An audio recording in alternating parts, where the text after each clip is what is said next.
What's going on, everyone? My name's Eric, and today on the channel we're going to do a guitar unboxing. We're going to be opening up a guitar that I've wanted for quite some time. I managed to find one of these for a pretty good price on the used market, and I want to shout out my good friend Cam for managing to pick it up and box this whole thing up for me and send it over to me, and my good buddy Alex, who actually got the case for it, because believe it or not, as you're going to see, this guitar didn't come with its original case, so we had to make a couple adjustments, get a different case for it and everything like that, and now it is here. So without further ado, let's open this box up and let's see what's inside. And even though that's an upside down Gibson logo, this is not a Gibson, it's just the box that we could find to fit this guitar.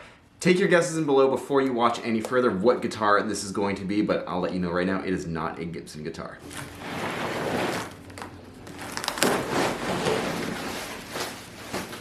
Alright, and as we can see here, we have this case. It says Washburn on it, and if you guys have a keen eye, you know a certain kind of guitar might be in this kind of Washburn case. And just so you guys know, like, Washburn guitars doesn't really exist anymore, and honestly Washburn doesn't really make any sort of extreme shapes anymore, so you might be wondering what is in this. I'm gonna give you a hint right now. It's no Washburn or anything like that, but it is a big shape, and this is pretty well the only case that could fit it, besides the proprietary case, which was actually not sold with the guitar, which is why I had to get this thing. And shout out to my good friend Alex, who actually was able to get this for me. Otherwise it was gonna be a giant pain to actually get the original case to fit the guitar that is in here, but this case managed to fit this guitar, so let's open it up and let's see what happens.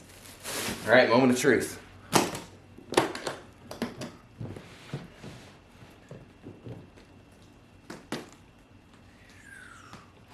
Alright. Look at this. Let's take a look at it.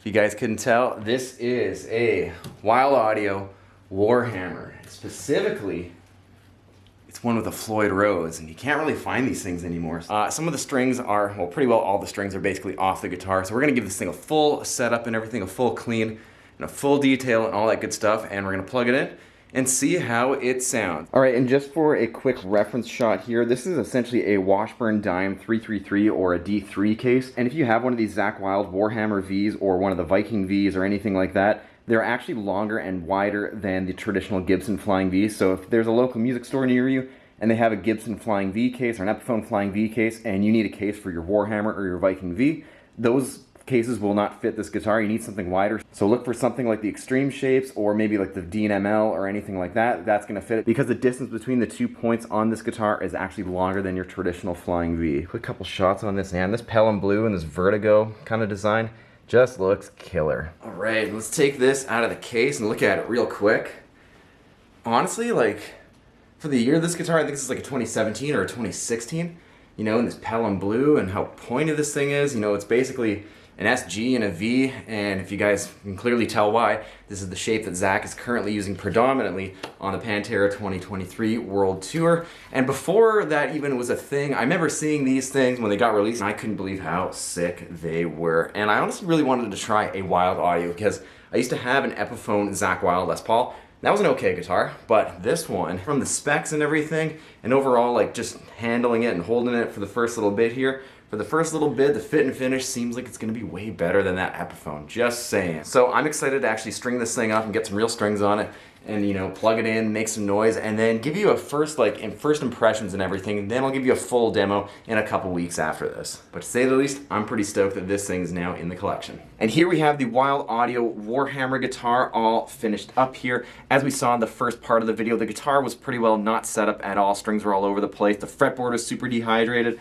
So I set this guitar up, cleaned it up, and hydrated the fretboard, and it is looking pretty sweet. For how crazy a guitar this is, there is no damage on any of the big points or anything like that, which is a miracle on its own. But yeah, I'm super impressed with how this guitar turned out, and honestly, just after holding this guitar, you know, and like strumming it and playing it just so I can get it in tune and everything like that, this guitar feels like really good. I mean, it's big, it's a little on the heavier side and things like that, so if you're familiar with like the D&MLs or any of those big Extreme Shapes or anything like that, this guitar is going to fit right into that category as well. It's big, it's obnoxious, it's in your face, and it's pretty well, like, just, obviously it screams Zakk Wylde because it's from his own company, Wild Audio. Overall fit and finish just right now, it feels really good. There's no sharp fret edges, the build quality really checks out, all the electronics are good and anything like that, and the neck isn't twisted or anything like that, especially given this is a used guitar and all that.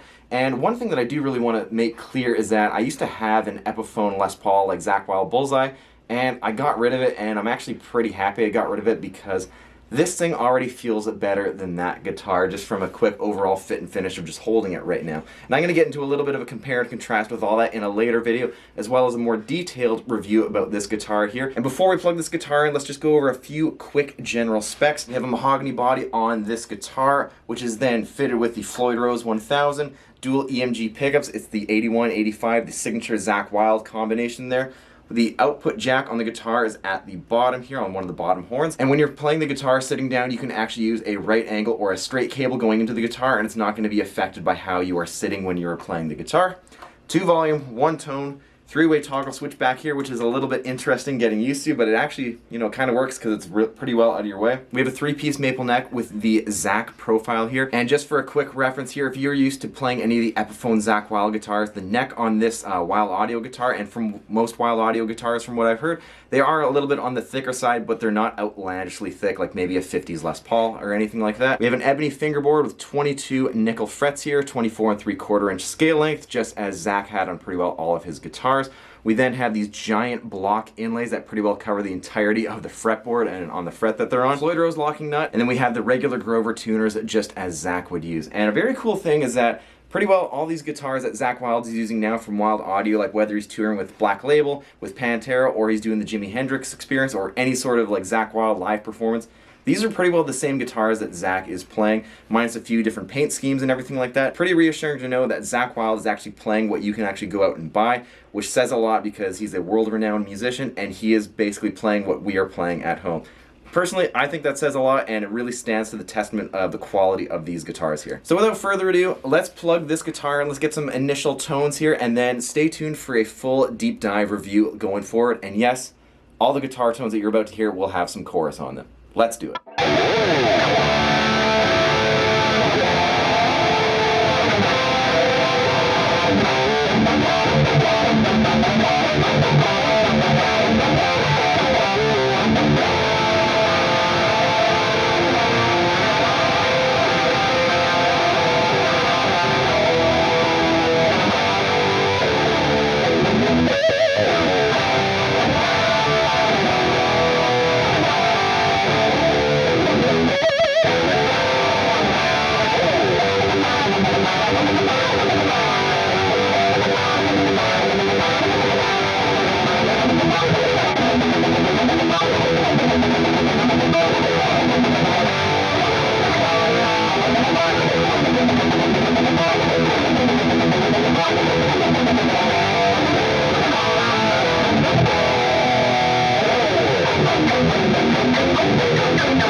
Alright, and that's going to do it for the unboxing and first impressions and first quick demo of the Wylde Audio Warhammer guitar. Stick around, there's going to be a full deep dive review of this guitar and a full actual deep dive demo of this guitar coming real soon.